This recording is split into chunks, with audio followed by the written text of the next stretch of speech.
ನಮಸ್ಕಾರ ಎಲ್ಲರಿಗೂ. ಈ ವಿಡಿಯೋ ಸೀರೀಸ್ನಲ್ಲಿ ನಾವು ಪ್ರೈಸ್ ಆ್ಯಕ್ಷನನ್ನು ಬಳಸಿಕೊಂಡು ಹೇಗೆ ಟ್ರೇಡ್ ಮಾಡಬಹುದು ಅನ್ನೋದನ್ನು ಕಲಿಯೋಣ. ಸರಿನಾ? ಈಗ ನೀವು ಗೂಗಲಿಗೆ ಹೋಗಿ ಚಾರ್ಟ್ ಪ್ಯಾಟರ್ನ್ಸ್ ಅಂತ ಸರ್ಚ್ ಮಾಡಿದರೆ ಈ ರೀತಿ ರಿಸಲ್ಟ್ ಕಾಣಲಿಕ್ಕೆ ಸಿಗ್ತದೆ. ಇದರಲ್ಲಿ ಯಾವುದಾದ್ರೂ ಒಂದು ರಿಸಲ್ಟ್ ಮೇಲೆ ಕ್ಲಿಕ್ ಮಾಡಿದರೆ ಹಲವಾರು ರೀತಿಯ ಪ್ಯಾಟರ್ನ್ಗಳು ಕಾಣಲಿಕ್ಕೆ ಸಿಗ್ತದೆ. ನೀವೀಗ ಬಿಗಿನರ್ ಆಗಿದ್ದರೆ ಈ ಎಲ್ಲ ಪ್ಯಾಟರ್ನ್ಗಳನ್ನು ಬಳಸಿಕೊಂಡು ಟ್ರೇಡ್ ಮಾಡುವುದು ಕಷ್ಟ ಆಗ್ತದೆ. ಟ್ರೇಡ್ ಮಾಡಬಹುದು, ಸರಿಯಾಗಿ ಕಲಿತ್ರೆ ಟ್ರೇಡ್ ಮಾಡಬಹುದು, ಆದರೆ ಈ ಎಲ್ಲ ಪ್ಯಾಟರ್ನ್ಗಳನ್ನು ನೆನಪಿಟ್ಕೊಂಡು ಟ್ರೇಡ್ ಮಾಡುವುದು ಕಷ್ಟ ಆಗ್ತದೆ. ಹಾಗೂ ಕೆಲವೊಮ್ಮೆ ಚಾರ್ಟ್ನಲ್ಲಿ ಏನೋ ಕಾಣ್ತಾ ಇರ್ತದೆ, ನೀವೇನು ಮಾಡ್ತೀರಿ, ಅದ್ಯಾವುದೋ ಪ್ಯಾಟರ್ನ್ ಅಂತ ಪರಿಗಣಿಸ್ತೀರಿ ಹಾಗೂ ಒಂದು ಟ್ರೇಡನ್ನು ತಗೊಳ್ತೀರಿ. ಹಾಗೆ ತಗೊಂಡಾಗ ಟ್ರೇಡ್ ಸ್ಟಾಪ್ ಲಾಸ್ ಹಿಟ್ ಆಗುವ ಸಾಧ್ಯತೆ ಇರ್ತದೆ. ಹಾಗಾಗಿ ಈ ಎಲ್ಲ ಚಾರ್ಟ್ ಪ್ಯಾಟರ್ನ್ಗಳನ್ನು ನೆನಪಿಟ್ಕೊಳ್ಳದೆ, ಕಲಿಯದೆ ಪರಿಣಾಮಕಾರಿಯಾಗಿ ಹೇಗೆ ಟ್ರೇಡ್ ಮಾಡಬಹುದು ಅನ್ನೋದನ್ನು ನಾನು ಈ ವಿಡಿಯೋ ಸೀರೀಸ್ನಲ್ಲಿ ಹೇಳಿಕೊಡ್ತೇನೆ. ಸರಿನಾ? ಈಗ ನಾನು ನಿಮಗೆ ಸಪ್ಲೈ ಹಾಗೂ ಡಿಮಾಂಡನ್ನು ಬಳಸಿಕೊಂಡು ಹೇಗೆ ಟ್ರೇಡ್ ಮಾಡಬಹುದು ಅಂತ ಹೇಳಿಕೊಡ್ತೇನೆ. ಸರಿನಾ? ಈಗ ಏನಿದು ಸಪ್ಲೈ ಹಾಗೂ ಡಿಮಾಂಡ್, ಇದನ್ನು ಮೊದಲು ಕಲ್ತ್ಕೊಳ್ಬೇಕಾಗ್ತದೆ. ಹಾಗಾಗಿ ನಾನು ನಿಮಗೆ ಒಂದು ಉದಾಹರಣೆಯನ್ನು ಕೊಟ್ಟು ಆಮೇಲೆ ಸ್ಟಾಕ್ ಮಾರ್ಕೆಟಿಗೆ ಅದನ್ನು ಲಿಂಕ್ ಮಾಡ್ತೇನೆ. ಸರಿನಾ? ಹಾಗಾದರೆ ಬನ್ನಿ, ಮೊದಲಿಗೆ ನಾವು ಸಪ್ಲೈ ಹಾಗೂ ಡಿಮಾಂಡ್ ಅಂದರೆ ಏನು ಅನ್ನೋದನ್ನು ಕಲಿಯೋಣ. ಈಗ ವರ್ಷ 2019. 2019ನೇ ಇಸ್ವಿಯಲ್ಲಿ ಒಂದು ಫೇಸ್ ಮಾಸ್ಕ್ನ ಬೆಲೆ 20 ರೂಪಾಯಿ ಹಾಗೂ ಒಂದು ಬಾಟ್ಲಿ ಸ್ಯಾನಿಟೈಸರ್ನ ಬೆಲೆ 50 ರೂಪಾಯಿ ಇತ್ತು ಅಂತ ತಿಳ್ಕೊಳ್ಳಿ. ಆಯಿತಾ? ಈ ಫೇಸ್ ಮಾಸ್ಕನ್ನು ಹಾಗೂ ಸ್ಯಾನಿಟೈಸರನ್ನು ಸಾಮಾನ್ಯ ಜನರು ಬಳಸುತ್ತಾ ಇರಲಿಲ್ಲ.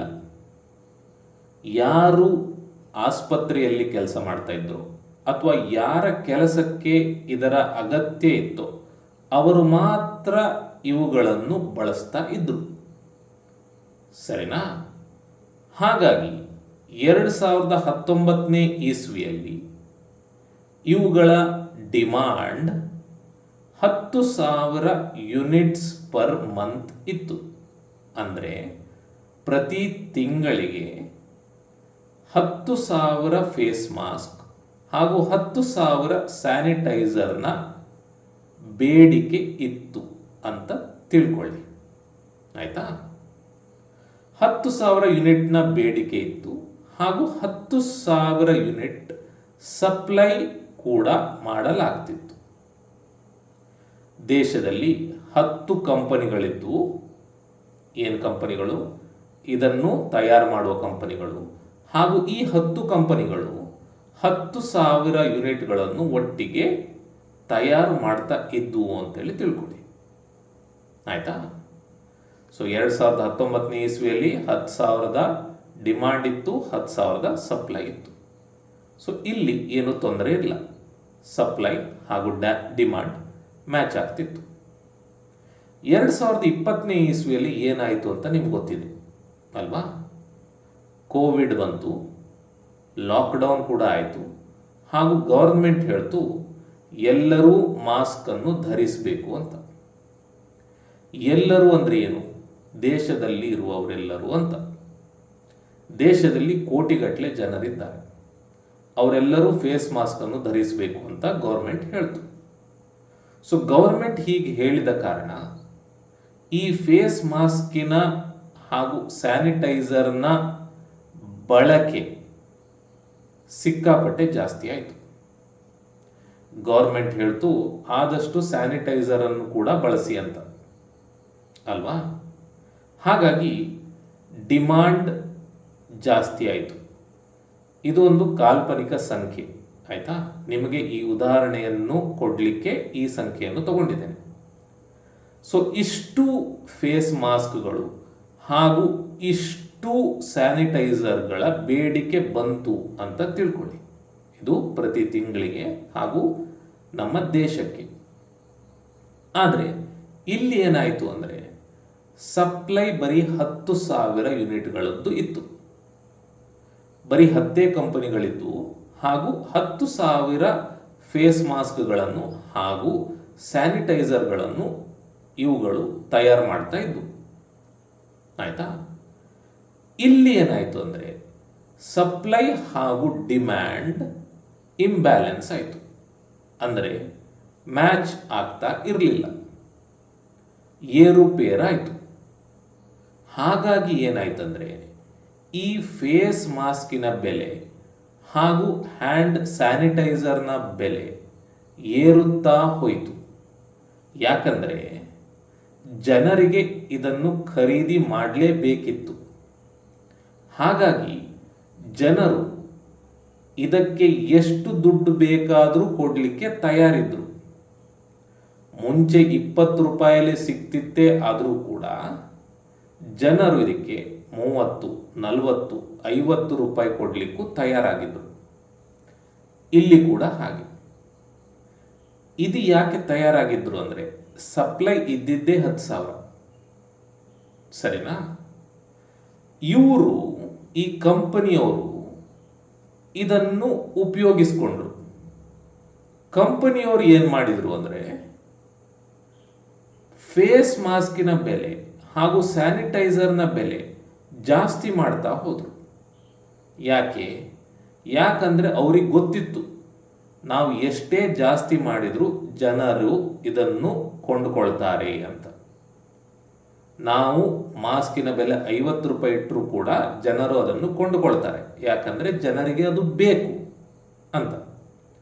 ಸೊ ಈ ಸನ್ನಿವೇಶವನ್ನು ಕಂಪನಿಗಳು ಬಳಸ್ಕೊಂಡು ಇವುಗಳ ದರವನ್ನು ಹೆಚ್ಚು ಮಾಡಿದರು.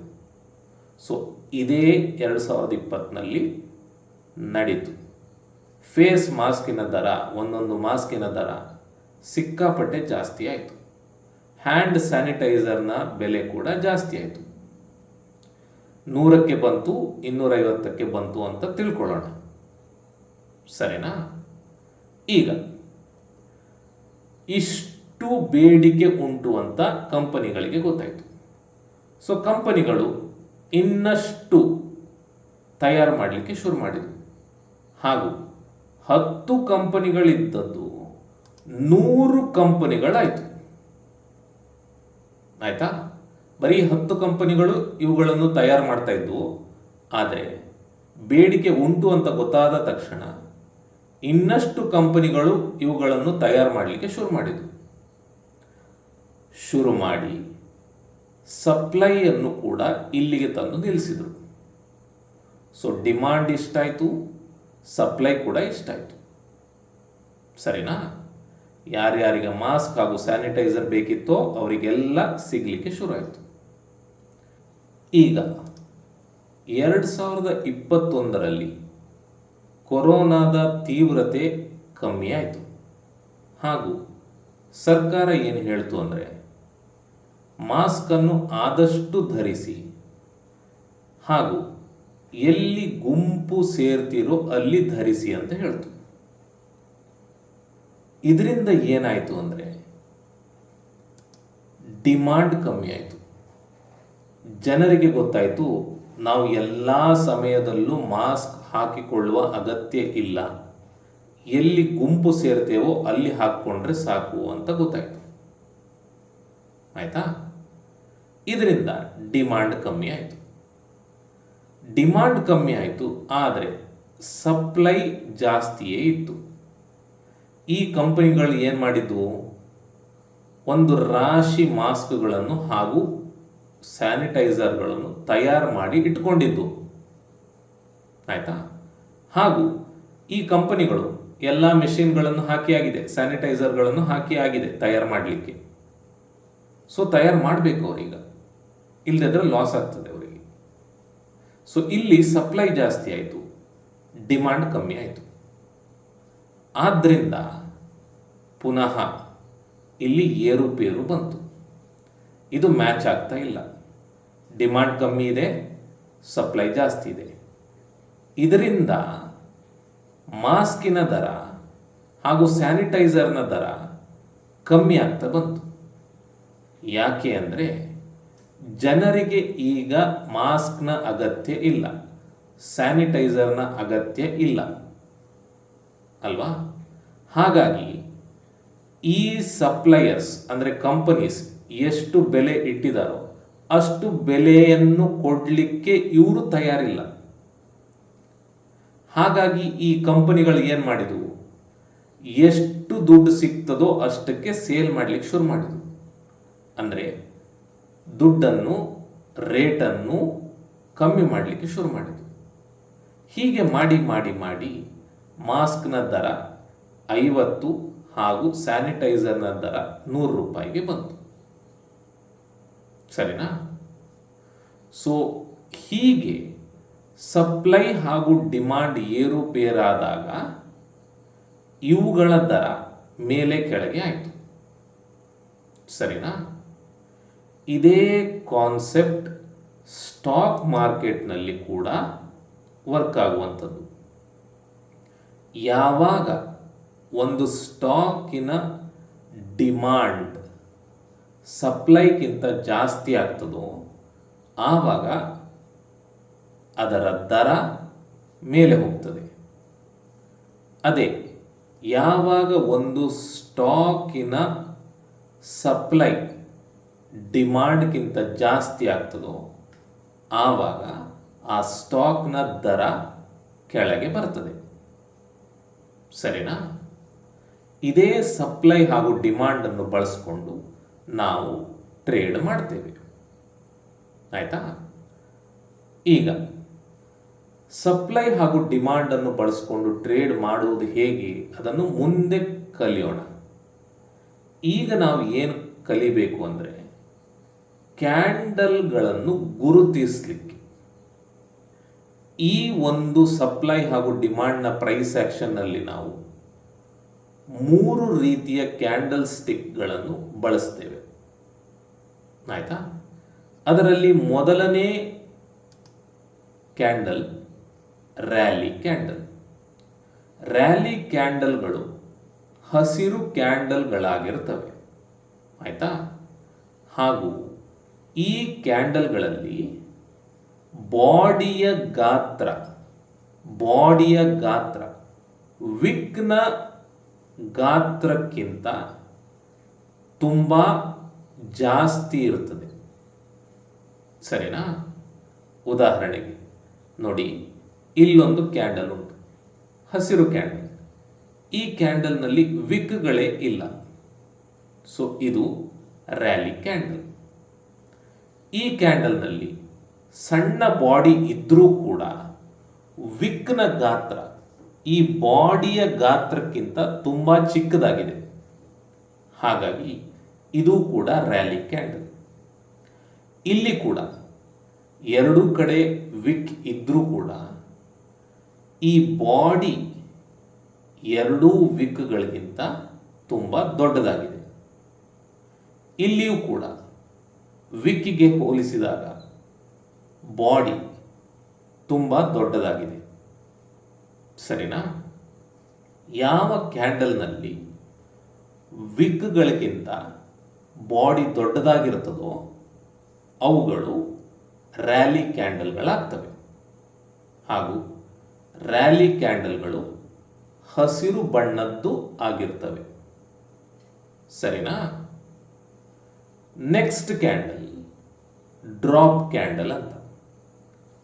ಇಲ್ಲಿಯೂ ಹಾಗೆ ಬಣ್ಣ ಕೆಂಪು ಹಾಗೂ ವಿಕ್ಗಳ ಸೈಜ್ ಕಮ್ಮಿ. ಇಲ್ಲಿ ನೋಡಿದರೆ ವಿಕ್ಕೇ ಇಲ್ಲ. ಇಲ್ಲಿ ವಿಕ್ ಸಣ್ಣದಿದೆ, ಬಾಡಿ ದೊಡ್ಡದಿದೆ. ಇಲ್ಲಿಯೂ ಕೂಡ ಬಾಡಿ ದೊಡ್ಡದಿದೆ, ವಿಕ್ ಸಣ್ಣದಿದೆ. ಇಲ್ಲಿಯೂ ಕೂಡ ಬಾಡಿ ದೊಡ್ಡದಿದೆ, ವಿಕ್ ಸಣ್ಣದಿದೆ. ಸೊ ಈ ಎಲ್ಲ ಕ್ಯಾಂಡಲ್ಗಳು ಡ್ರಾಪ್ ಕ್ಯಾಂಡಲ್ಗಳು. ಆಯಿತಾ. ನೆಕ್ಸ್ಟ್ ಬೇಸ್ ಕ್ಯಾಂಡಲ್ಗಳು. ಈ ಕ್ಯಾಂಡಲ್ಗಳು ಯಾವ ಬಣ್ಣದ್ದು ಬೇಕಾದರೂ ಆಗಿರಬಹುದು.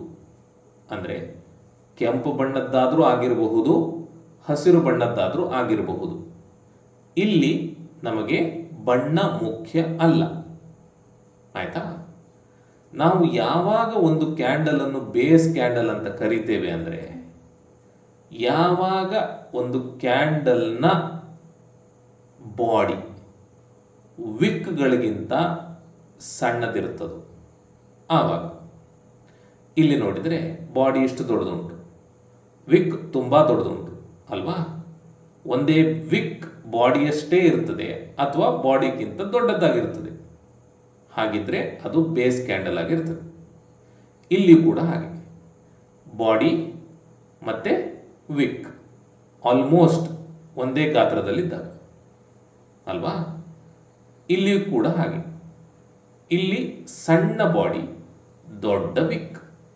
ಇಲ್ಲಿ ಸಣ್ಣ ಬಾಡಿ, ದೊಡ್ಡ ವಿಕ್. ಇಲ್ಲಿ ಸಣ್ಣ ಬಾಡಿ, ದೊಡ್ಡ ವಿಕ್. ಸರಿನಾ. ಎಲ್ಲಿ ವಿಕ್ಗಳ ಗಾತ್ರ ದೊಡ್ಡದಿರ್ತದೋ ಹಾಗೂ ಬಾಡಿಯ ಗಾತ್ರ ಸಣ್ಣದಿರ್ತದೋ ಅವುಗಳನ್ನು ನಾವು ಬೇಸ್ ಕ್ಯಾಂಡಲ್ಗಳು ಅಂತ ಹೇಳ್ತೇವೆ. ಸರಿನಾ. ಈಗ ಈ 3 ಕ್ಯಾಂಡಲ್ಗಳ ಬಗ್ಗೆ ಇನ್ನಷ್ಟು ಮಾಹಿತಿ ನೀಡಲಿಕ್ಕೆ ಇದೆ. ಅದನ್ನು ನಾನು ಮುಂದಿನ ವಿಡಿಯೋಲ್ಲಿ ಹೇಳ್ತೇನೆ.